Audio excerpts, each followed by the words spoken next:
de dizer, mas o poder de Deus, quando ele é derramado sobre a minha vida, sobre a tua vida, a unção redobrada, sacudida, transbordante, ela normalmente vem em benefício das pessoas.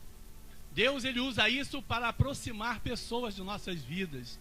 Ele quer resgatar essas almas que estão perdidas aí fora e trazer para cá. A pesca é abundante, sim. E como foi dito aqui, sem Deus nada é possível. E essa noite eu fui convidado, e eu sei que a igreja está em campanha, despedaçando o jugo. E eu queria compartilhar com os irmãos uma palavra que está lá. Abre a palavra do Senhor em Eclesiastes 7.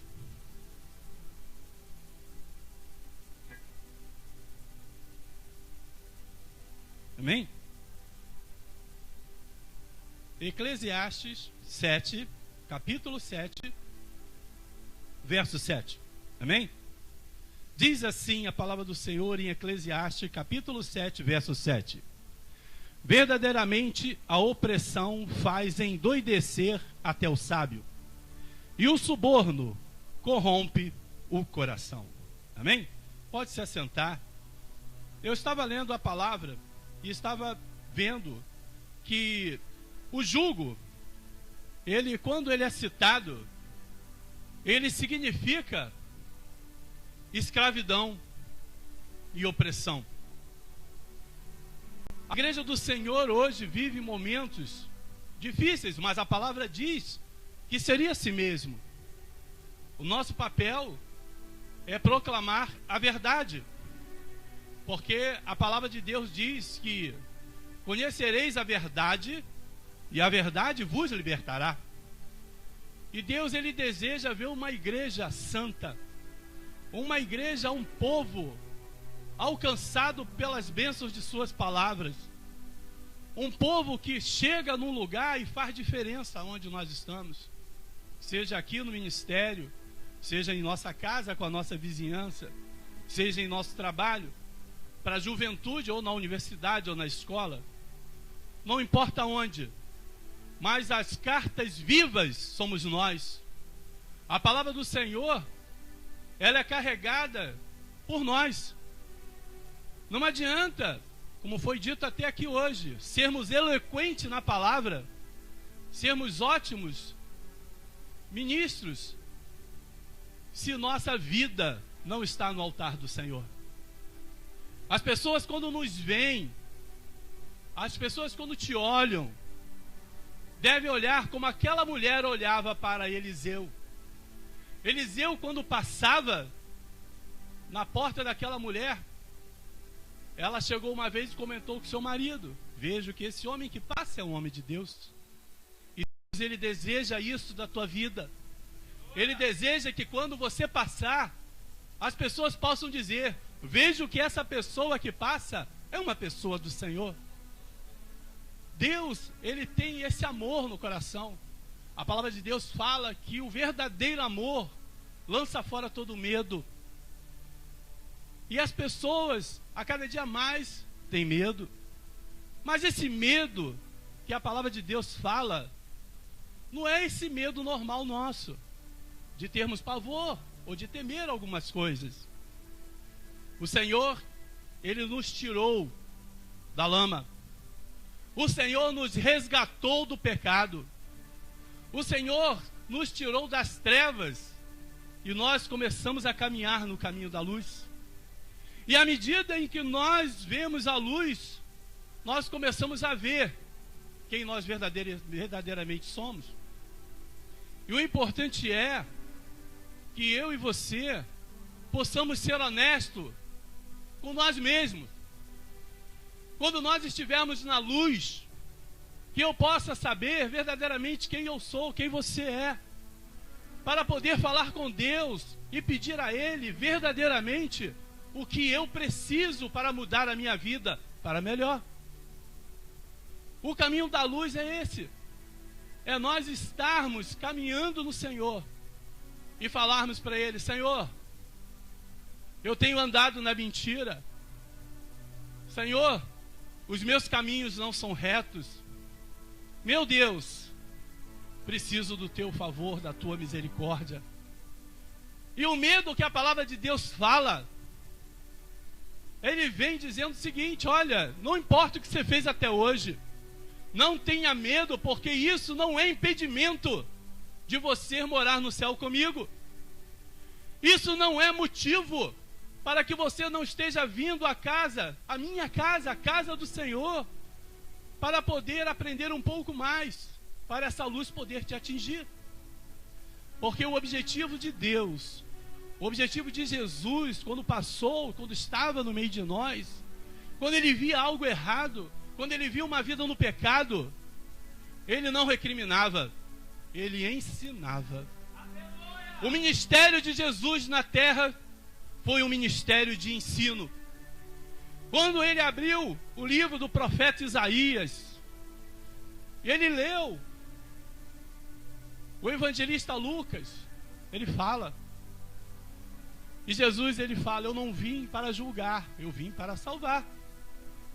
E nosso caminho de salvação, ela tem que passar, é obrigatório que a gente passe por transformação de vida. Em Caná da Galileia, Jesus transforma água em vinho. Meus amados, o milagre de Jesus, esse primeiro milagre relatado, é uma transformação de uma substância, de uma essência.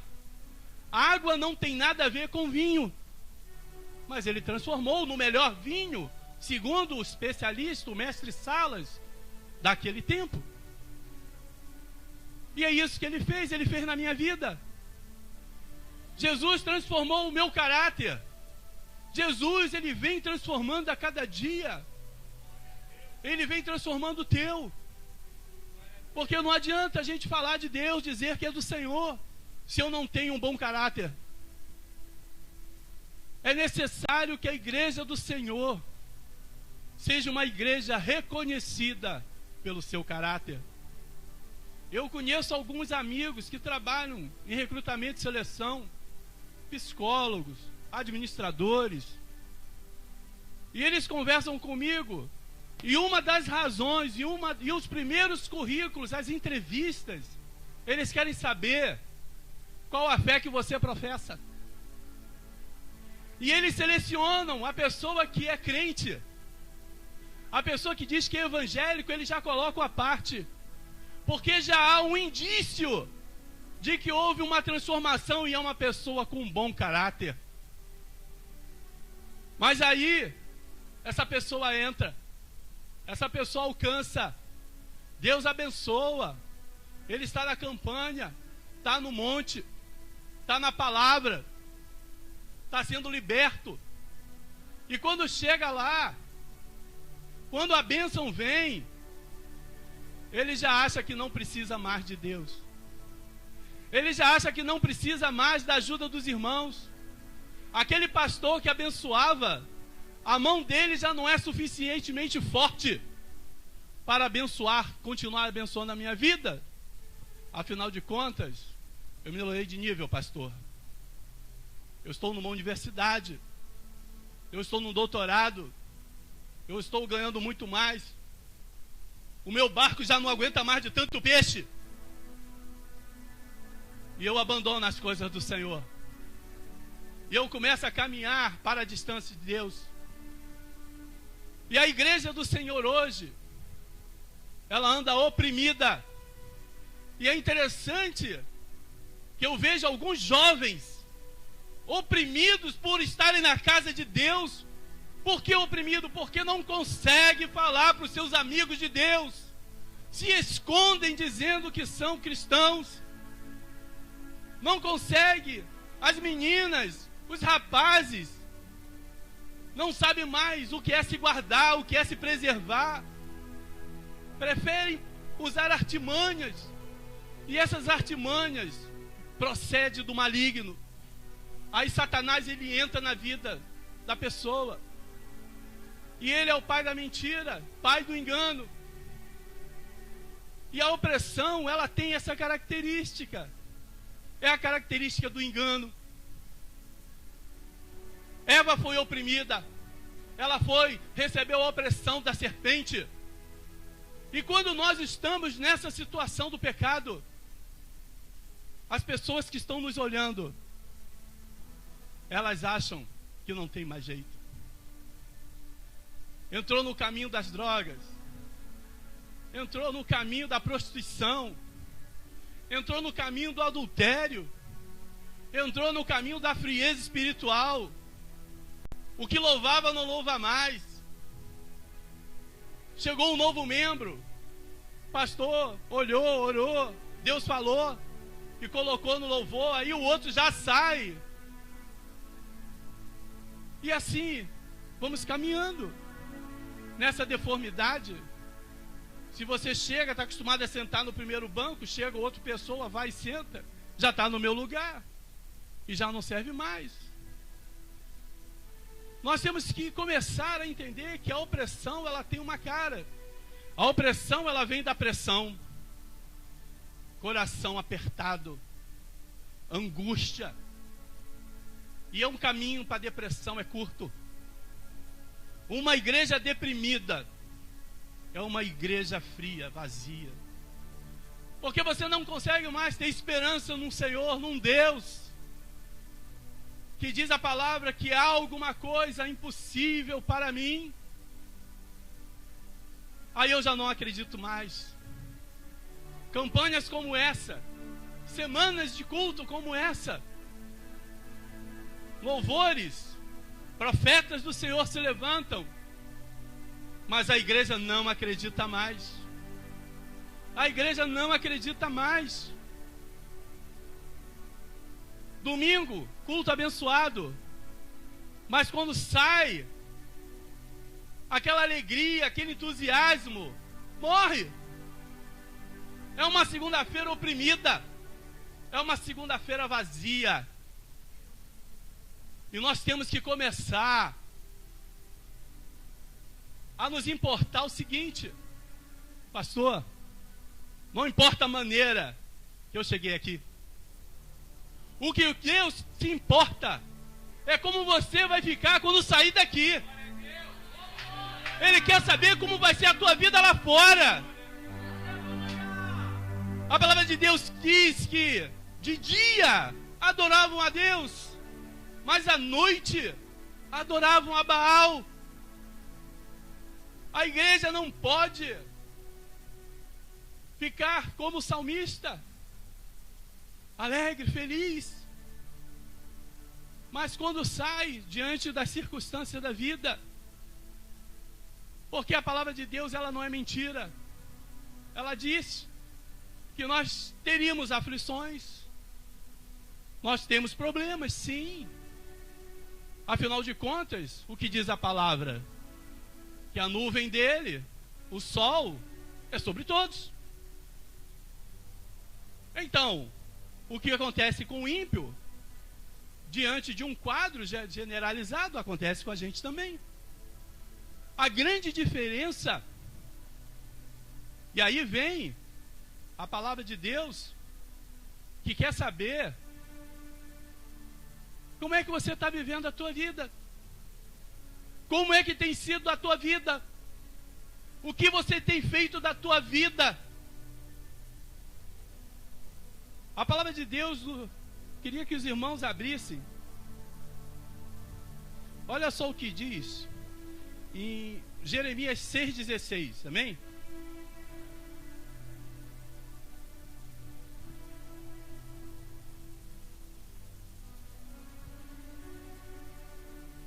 Amém? Jeremias, o profeta Jeremias, foi levantado pelo Senhor, jovem, e foi dito aqui: sem Deus nada é possível. Porque ele diz assim: como que eu vou falar? E às vezes as pessoas ficam: o que eu vou dizer? E Deus, ele só quer que tu abra a tua boca, que você se coloque na posição. Eu tenho falado com a minha esposa que Deus age de 3 formas, pela multiforma dele, quando você está lendo a palavra dele. Se você está lendo a Bíblia só para ler, a Bíblia não vai passar de um livro de cabeceira para você. Mas quando você começa a ler a palavra, buscando a Deus, resposta de Deus, Ele vai começar a falar com você. Mas quando você pega a palavra de Deus para pedir orientação, para ministrar para alguém, Ele vai falar mais profundamente com você.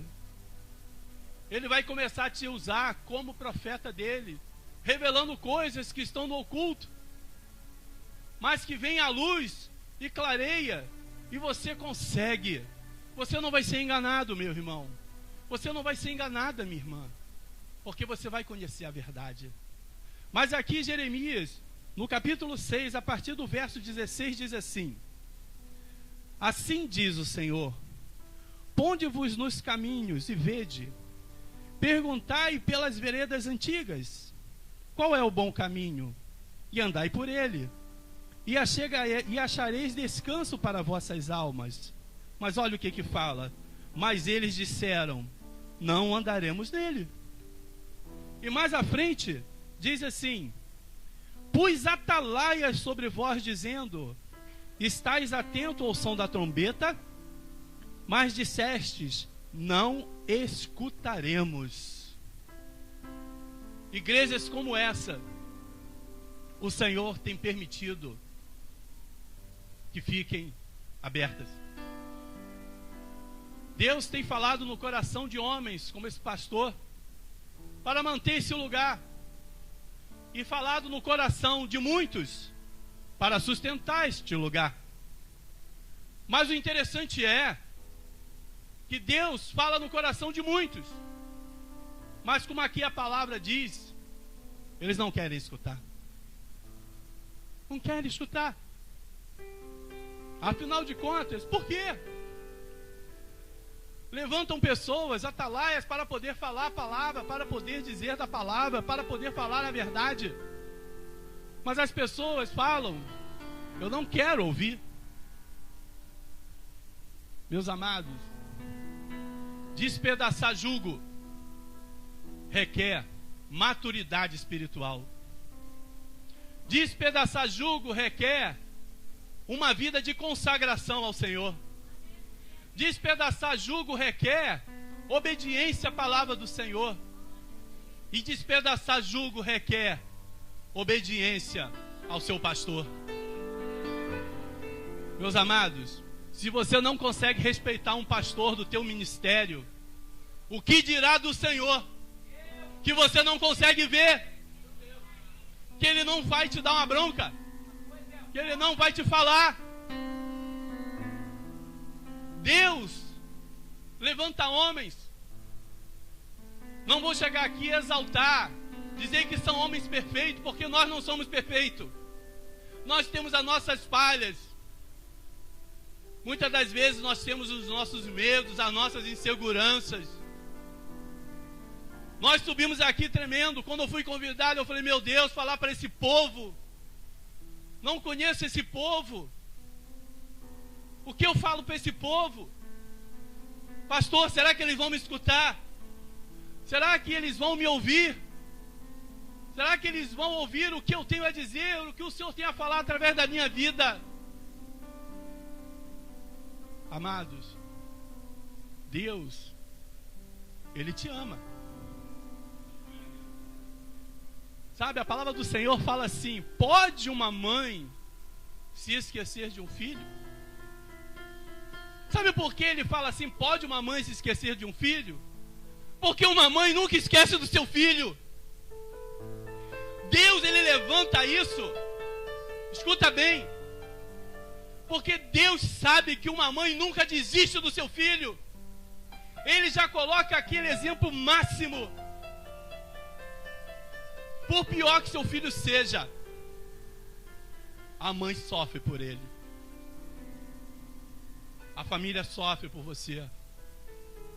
Se você está num caminho errado, se você fez uma opção, infelizmente, de morte, a sua família está prisioneira também com você, com isso. Mas essa noite, igrejas como essa se levantam, não se rendem a isso, e elevam a sua voz, e dizem em alto som: vamos despedaçar esse jugo que há sobre a igreja. Vamos despedaçar esse jugo que há sobre a tua vida, sobre a minha vida. Porque afinal de contas, maior é o que está em nós. O Senhor, Ele tem algo grande para fazer em nossas vidas. Ele quer nos colocar em lugares altos. Afinal de contas, Ele quer nos pôr por cabeça e não por cauda. Deus, Ele quer o melhor para mim e para você. Aonde Ele te colocar, não reclama não. Não reclama onde Ele te coloca. Porque Ele tem um plano nesse lugar para você. Afinal de contas, Ele fala que os planos dele são diferentes dos nossos. Ele quer algo mais profundo com você. Ele quer algo melhor para você. E quando Ele levanta uma pessoa, Ele dá para a pessoa o que a pessoa precisa. Ele pegou seus discípulos e mandou numa missão. E falou assim: ó, não recebo nada de ninguém. No retorno da missão, Ele perguntou: faltou alguma coisa para você, meu jovem? Aí eles responderam: nada. Nada nos falta. É natural a nossa insegurança, o nosso medo. As pessoas têm medo de morrer. Todo mundo quer estar no braço do Senhor, mas ninguém quer morrer. Eu estava lendo um trabalho sobre essa questão. E o interessante é que não é um trabalho cristão, é um trabalho do mundo, pastor, é secular. Pesquisadores fizeram um trabalho junto com psicólogos, terapeutas, analistas, para saber por que o homem teme tanto morrer. Por que o homem tem tanto a morrer? E no trabalho lá, nas suas conclusões, chegaram e falaram assim: o homem teme a morrer porque quando ele foi criado para viver eternamente. O homem não foi criado para morrer. Quando o Senhor nos formou, quando o Senhor nos gerou, a criação de Deus era para a eternidade. E esse medo dessa morte é a eternidade ecoando em nós. É o desconhecido ecoando na minha vida e na tua vida. E só quem preenche isso é o Senhor. Quando Deus entra na nossa vida de uma forma extraordinária, aí a gente não teme mais a morte. Aí fala que nem Paulo falou, é lucro. Por isso que o evangelista falou que é lucro, porque ele tinha conhecimento da palavra. Esse vazio foi preenchido por Deus.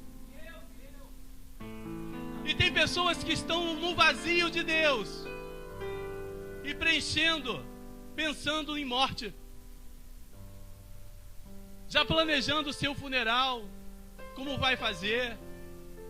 Eu sou advogado e há 30 anos trabalho nessa atividade. E o que aparece de pessoas hoje: eu queria fazer meu testamento já para os meus filhos, queria já dividir tudo porque eu vou morrer. Quantos anos a senhora tem? Quantos anos o senhor tem? Eu tenho 50 anos, eu tenho 49 anos, eu tenho 54 anos. Meus amados, ninguém quer viver. As pessoas já estão pensando em morrer. E quando você pensa em morrer, você já desistiu dos teus sonhos. Você já desistiu de tudo. Porque para você só resta a morte. Certa feita uma viúva chegou para um profeta de Deus. E ele pediu: o que você tem? Ele falou: olha, eu só tenho isso aqui, essa farinha, esse azeite. Vou fazer 2 cavacos para mim e para o meu filho, vamos comer e vamos morrer. Essa mulher tinha perdido as esperanças na vida. E às vezes a gente pergunta, e as pessoas estão falando: não me resta mais nada, eu já tentei de tudo. Eu estava conversando com um jovem de 40 anos, e ele virou para mim e falou assim: pastor, eu não quero mais estudar porque eu já não consigo mais nada na vida mesmo. E eu virei para ele e falei assim: que isso, meu rapaz? Você tem que estudar. Mas eu ainda não me formei. Aí eu falei assim: eu vou te ajudar. Se eu te arrumar um lugar para você estudar e se formar, você consegue continuar estudando? Mas eu já estou velho. Aí eu falei para ele assim: olha, você conhece o Netinho? Ele: não. Netinho estudou comigo. Antônio Carlos da Silva Neto, um jovem de 82 anos, começou a faculdade de Direito comigo com aos 82 anos. Aos 87 ele se formou e durante 8 anos advogou. Meu amado, despedaça esse jugo da desesperança que é sobre a tua vida. Deus, Ele tem planos para você. Deus tem algo profundo para você. Não deixa a tristeza. Aos jovens que estão prestando exame vestibular esse ano, fizeram a primeira fase da UERJ. Eu sei porque minha filha fez. E eu vi aqueles jovens e ela de noite, lá no... Eu não sei o nome, se eu falar, eu vou falar errado, pastor, eu prefiro não falar. Aquele negocinho verdinho que aperta e fala com todo mundo. O WhatsApp, né? Eita, é isso aí. Eu falo o nome, minhas filhas riem. Então, mas é esse nome aí. E ela chegou, era 11 horas da noite, tínhamos chegado da igreja. E ela virou e falou assim: pai, minhas amigas aqui estão todas falando que estão com medo da prova de amanhã. O que eu falo para elas? Eu falei assim: minha filha, quem tinha que estudar até agora já estudou. Deus, Ele quer abençoar, mas nós temos que nos preparar. Tem pessoas que estão orando aí para casamento, mas não quer trabalhar. Deus está orando. Deus, o senhor está cuidando de quê? Uma mulher chegou para mim e falou assim: pastor, ora por mim, eu estou querendo comprar um carro. Aí eu virei e falei assim: meu Deus, vamos orar. Qual autoescola que você está? Não, pastor, não estou fazendo autoescola não. Como é que você quer carro? Deus não é um Deus irresponsável.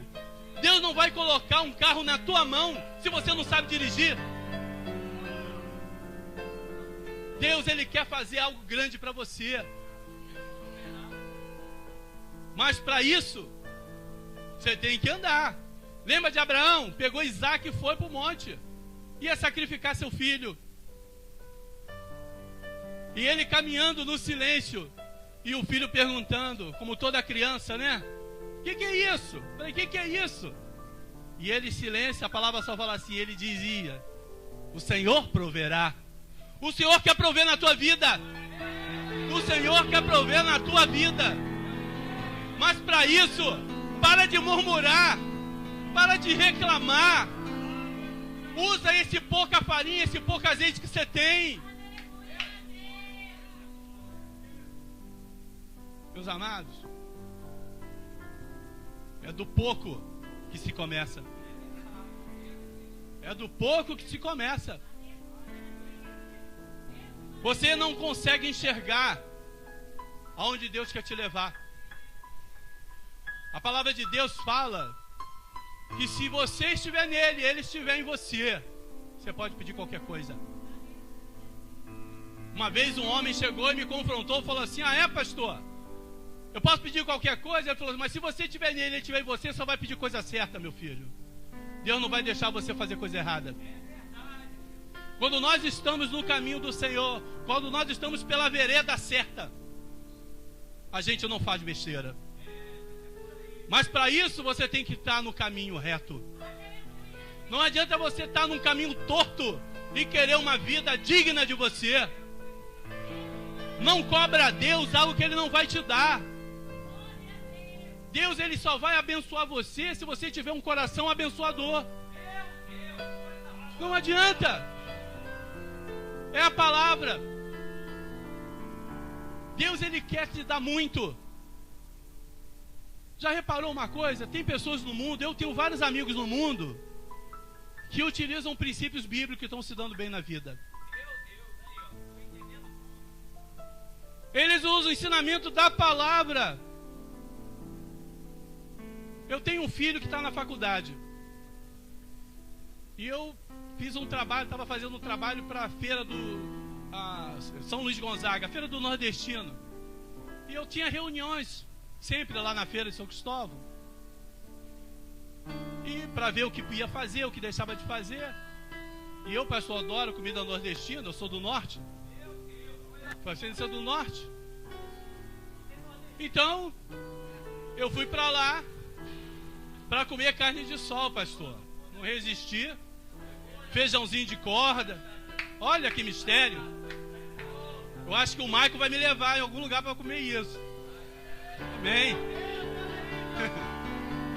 E aqui eu estava lá, e aqueles empresários conversando, eles chegaram e falaram assim: pastor, e começou a saber da minha vida. E eu comecei a contar para ele, falando de vida ministerial, falando das dificuldades, falando das situações, das coisas que têm acontecido na minha vida. E aquele homem olhou para mim assim, almoçando. Ele virou para mim e falou assim: pastor, eu não sei se é Deus ou não é, mas tem algo forte no meu coração e eu queria falar para o senhor. Pode falar. Olha só, o senhor paga a faculdade do seu filho? Eu falei: pago. A partir de hoje eu vou dar a bolsa para o seu filho. A partir de hoje o senhor não precisa pagar mais nada. O meu filho ano que vem está formando. E todo início de semestre, esse homem paga o semestre todo do meu filho. Ele pega a boleta e ele paga. Ele pega a boleta e ele paga. Coração abençoador. Sabe o que está acontecendo na vida desse homem, desse ímpio? Ele está prosperando. Sabe por quê? Ele sabe aonde ele semeia. E tem pessoas na casa do Senhor que não gostam de semear na casa de Deus.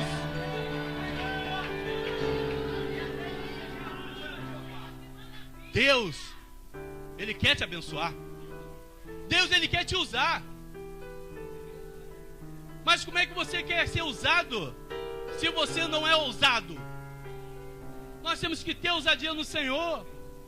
Nós precisamos ter a ousadia no Senhor. A nossa vida é um espelho. As pessoas passam, elas param e tem que gostar daquilo que está vendo. O espelho é isso. Eu fico vendo, às vezes eu estou no carro fechado esperando minha filha na escola. Passa essas jovens bonitas que nem tem aqui. E elas só passam assim, ó. E elas às vezes quando vão abaixar para tirar aquela espinhazinha, me deparam no espelho do carro. Ai, aí sai correndo rindo. Como todo jovem ri demais. E essa alegria da juventude tem que contagiar a igreja. Deus, Ele é extraordinário. Deus, Ele é maravilhoso. Mas essa noite nós estamos tratando de quebrar o jugo da nossa vida. Deus, Ele quer tirar toda a opressão. Ele quer tirar toda a escravidão que o povo dessa igreja tem experimentado. Certa feita, o povo de Deus estava saindo do Egito, achando que seria fácil. E nós estamos no caminho do Senhor, andando pela vereda direita, achando que não vai ter pedra no caminho. E aquele povo, guiado por um homem de Deus, pela palavra de Deus, eles se defrontam com montanha e se defrontam com um grande mar. Mas o curioso é que atrás dele vinha o exército de Faraó para matá-los. E às vezes nós nos encontramos nessa posição, e pode ter gente aqui essa noite nessa posição. Pode ter pessoas essa noite, chegou um ponto, se retroceder, está trucidado, e se avançar pode morrer. O que fazer? O que fazer? Aí Deus vira e fala: manda que o povo caminhe. Já pensou o que é você ter uma parede na tua frente ou um mar e falar assim: caminha? Como eu vou morrer? E eu não posso nem voltar, porque eles vão me matar. Que problema? Eu estou cercado de problema. Eu sou uma ilha cercada de problema por todos os lados. Não consigo mais dormir. Quando eu acordo, já acordo pensando no problema. Meus amados, Deus falou: manda o povo caminhar. E à medida em que Moisés seguiu a ordenação de Deus, o mar se abriu. Essa noite o Deus quer abrir esse mar para você também. Essa noite o Senhor quer te dar um escape também para a tua vida. Eu não sei o que está te afligindo. Eu não sei o que pode estar te preocupando. Eu não sei o que mais pode estar te agoniando.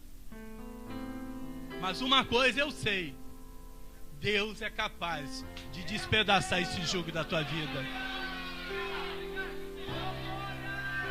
Meus amados, conhecer essa palavra, eu vou falar o que está escrito, mas conhecer essa palavra é libertação. Romanos 8:32 fala que se eu conheço essa palavra, eu sou liberto. E essa palavra, haviam três personagens. Um era o rei Ezequias. Outro era o comandante de Senaqueribe, Rabsequer. E evidentemente o terceiro era o rei Senaqueribe, rei da Síria, que estava queria invadir Jerusalém. Já tinha destruído todas as cidades. E ele mandou um mensageiro, o seu general, o seu capitão, Rabsaquer. Rabsaquer não representa o nome, Rabsaquer representa um posto de comando. Ele era um capitão e Rabsaquer representa esse comando. Eu não sei que comando Senaqueribe, o inimigo, ele falou para você. Eu não sei que carta Rabsaquer está lendo para você. Eu não sei que carta você pode estar recebendo. Eu não sei o que você está lendo. Mas Ezequias era um homem que resolveu escolher o caminho de Deus. Ele não foi como seu pai, ao contrário, ele restabeleceu o culto do Senhor. Ele restabeleceu o altar do Senhor. Ele destruiu a cidade dos altos. O povo de dia ele ficava ali, de noite ele ia para o alto. Sabe por quê? Porque no alto era aquele povo que adorava Baal. Era povo de feitiçaria. E ele chegou e falou assim: não, se eu quero retornar o culto ao Senhor, tira esse povo do alto, aniquila todos eles. E quando nós levantamos, homens e mulheres, como hoje, o inimigo fica furioso. E ele quer vir contra nossas vidas. Meus amados, não entre dizendo que diabo é coisa de televisão, não, tá? O mundo espiritual, ele é real. O mundo espiritual, ele é real. Se não fosse real, a palavra de Deus não ia dizer que essa aliança, essa ligação que nós estamos fazendo hoje, que essa igreja vem fazendo a cada dia, essa ligação que estamos fazendo, ela está sendo ligada no céu. Essa ligação aqui está sendo ligada no céu. E a palavra de Deus fala que o rei pediu ao profeta para que ele estava agoniado. E Deus fala ao profeta, fala assim: avisa ele, avisa ela, que o que ela me pediu, eu vou dar. Que o que ela está precisando, eu vou dar. Milhares de soldados morreram no cerco a Jerusalém. E os homens que tinham na cidade estavam se preparando, hein? Eles não pelejaram, mas eles se prepararam. Nós somos um povo que temos um Deus de guerra. O nosso Deus é um Deus que vence batalha. O nosso Deus é um Deus poderoso. O nosso Deus, ele é maravilhoso. Ele é conselheiro. Ele é o príncipe da paz. Ele quer te dar paz na tua vida. Deus quer derramar paz na tua vida. Deus, ele não quer que você tenha uma vida de desgraça, mas ele quer que você tenha uma vida de comunhão com ele. Deus, Ele deseja isso. Afinal de contas, nós somos as meninas dos olhos do Senhor. Somos príncipes e princesas de Deus. Ele nos constituiu reis e sacerdotes. A coroa está sobre a nossa vida. E o interessante é que o Senhor, na palavra dele, fala assim: a minha glória eu não divido com nenhum outro Deus. Mas Jesus, na sua oração, para a minha vida e para a tua vida, para cada um de nós, ele virou e falou assim: Senhor, meu Pai, a glória que o Senhor me deu, eu dou a eles. A glória do Senhor está sobre a nossa vida. A glória de Deus está sobre nós. E nós precisamos fazer que nem Ezequias fez. O que está te afligindo hoje? O que você quer despedaçar? Faça igual Ezequias fez. Eleve tua mente agora. Faz de conta que você tem um papel. Faz de conta que você tem uma caneta na mão. Começa a ler. Ezequias estendeu, foi para a casa do Senhor, estendeu a carta de ameaça sobre a vida de Jerusalém. Carta de morte. E ele começou a orar. E o Senhor escutou. E essa noite, a carta que foi mandada para você, esse mensageiro do inferno que veio sobre a tua vida, que tem tirado o teu sossego, a tua paz, está sendo destruído em nome de Jesus. O Senhor vai despedaçar todo o jugo. O Senhor não quer ver escravo. Somos escravos de Cristo e não do homem, não de situações. Meus amados, tenham paz, tenham tranquilidade. Não deixe que o inimigo coloque coisas erradas e engano na tua vida. Não deixa. A minha filha tem 17 anos. E às vezes ela chega com algumas coisas que as amigas falam, que eu falo: misericórdia, Deus. Se ela não fosse uma jovem que conhecesse a verdade, é convite a todo instante. E o convite nunca é para aproximar. Eu que sou pai, a minha esposa é mãe, nós conseguimos identificar o inimigo. Lembra aquela mulher que começou a chegar para Paulo e: você é um homem de Deus. Ele falou assim: sai daí, sai dela. O inimigo tem que ser denunciado a cada instante que aparece na minha vida e na tua vida. Nós não podemos ficar em silêncio. Não faça acordo com Satanás. Não faça acordo, porque ele não respeita acordo. Você vai estar tratando com pessoas que estão te enganando, que estão querendo levar você para o inferno, te afastar da presença de Deus. Mas não faça trato com essas pessoas. Não deixa elas quererem te usar. Não venha dizer que crente é tudo alienado. Não é. Não é. Uma certa feita um homem falou para mim assim: não, mas hoje crente não é mais alienado, porque tem um monte de crente doutor. Que loucura. Como se título fosse sinal do Espírito Santo na vida de um homem e de uma mulher.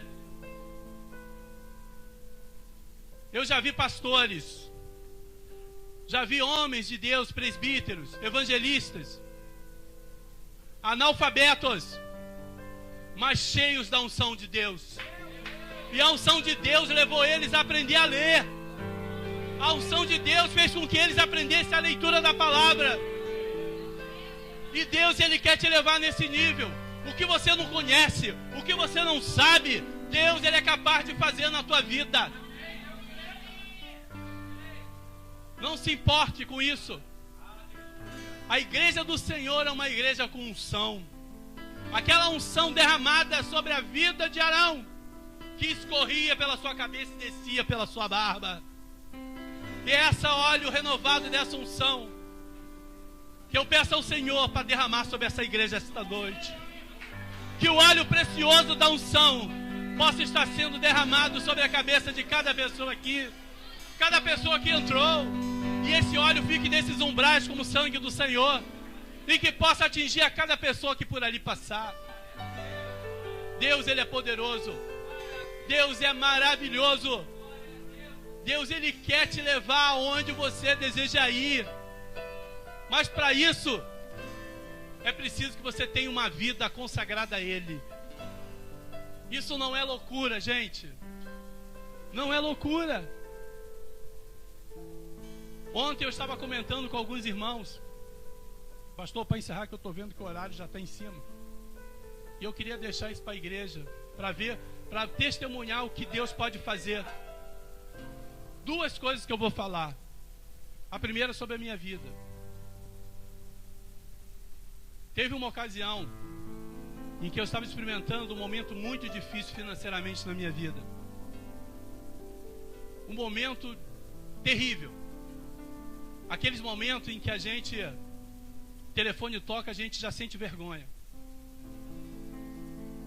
E eu, crendo no Senhor, orando a Deus, ia nos cultos, falava assim: você é homem de Deus, você é mulher de Deus. Homem de Deus, mulher de Deus não pode ter o nome sujo. Isso não é honrar o Senhor.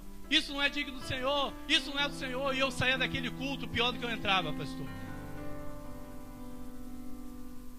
E eu ficava assim, eu falei: meu Deus, eu acho que eu vou parar de ir à igreja.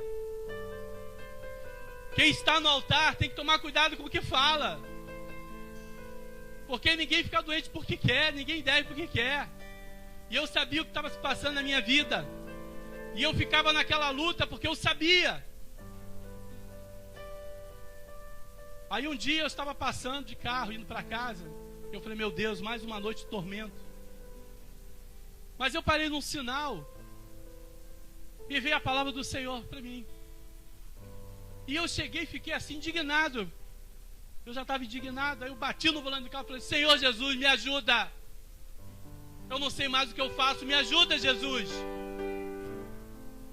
Aí eu cheguei e falei assim: não vou para casa não. Aí fui para um amigo meu, um empresário amigo meu.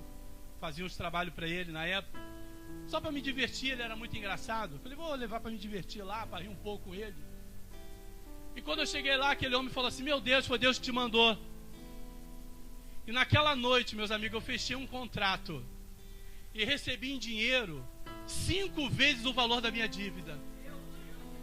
Esse é o Deus que, quando nós clamamos e estamos posicionados, Ele atende. Esse é o Deus do socorro. Esse é o Deus da vitória. Esse é o Deus da provisão. Mas Ele não quer só abençoar financeiramente. Eu tenho uma irmã que ela teve um tumor no cérebro. Em função desse tumor, minha irmã perdeu a visão, ficou cega. E eu levava essa minha irmã na igreja. E ela não queria saber do Senhor, queria saber de Deus. E eu olhava, eu falava: meu Deus. Minha irmã, durante uma semana, 9 vezes fez uma cirurgia na cabeça. Falei: perdi minha irmã. E olha que somos 10 filhos, mas cada um é precioso. Eu amo a cada um. Mas um dia, essa minha irmã estava em casa e o médico já tinha falado para mim, falou: o nervo óptico dela secou. E quando o nervo óptico resseca, a pessoa não enxerga mais. E quem lia a Bíblia para ela, eu dei uma Bíblia de presente a ela. E a minha sobrinha lia para ela. Mas como todo jovem, jovem, não faça isso. Não deixe para amanhã o que você pode fazer hoje. A minha sobrinha chegou: eu tenho que ir para o shopping, mãe, depois eu olhei para você. E minha irmã começou a chorar. E ela queria ler a palavra. Ela queria escutar a palavra. Mas ela mora nesse lugar há mais de 30 anos. E ela sentiu vontade de tomar Coca-Cola. Aí desceu a escada do apartamento e foi apalpando, porque tem uma portinha bem do lado do apartamento dela. E quando ela chegou ali, um vento forte encheu os olhos dela de areia. E ela começou a chorar na rua. Os operários da construção civil que estavam ali trabalhando pegaram a minha irmã e levaram para casa. O porteiro a conduziu até o apartamento dela. Ela adentrou no apartamento, foi até o banheiro. Meus amados, ela lavou o rosto. Quando ela chegou na sala, ela olhou, a minha irmã já estava enxergando novamente. Tudo isso porque ela precisava ler a palavra. E Deus queria que não dependesse de ninguém, era ela. Era uma coisa entre ela e Deus. Ela pediu ao Senhor e o Senhor deu. E a minha irmã foi ao médico. Aquele mesmo médico chegou e falou assim: eu não sei o que aconteceu, mas aquele nervo óptico que tinha secado voltou vida, está jorrando sangue nele de novo. E é esse sangue que Deus quer derramar na tua vida. É esse sangue que Deus, essa tua área que está seca, essa tua área que não nasce mais nada, essa tua área que você acha que não consegue mais, Deus vai irrigar com seu sangue precioso e vai dar vida e vida em abundância. Creia somente. Creia somente. Deus, Ele é poderoso. Que o Senhor abençoe essa igreja. Que o Senhor atenda aos desejos do teu coração. Que o Senhor seja cada dia mais firme com cada um aqui. Leve isso para você e para a tua família. Quando você entrar na tua casa, que Deus, essa hora, já está mandando seus anjos em cada cômodo, em cada quarto, em cada compartimento. É caminho de bênção, é caminho de vitória. Deus quer o melhor para você. E Ele vai dar. E com isso eu me despeço agradecendo a acolhida e pela oportunidade, pastor. Obrigado em nome de Jesus, amém?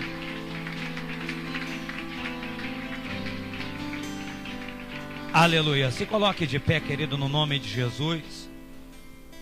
Coloque uma das suas mãos sobre o seu coração e feche os seus olhos no nome de Jesus. Porque independente, querido, do teu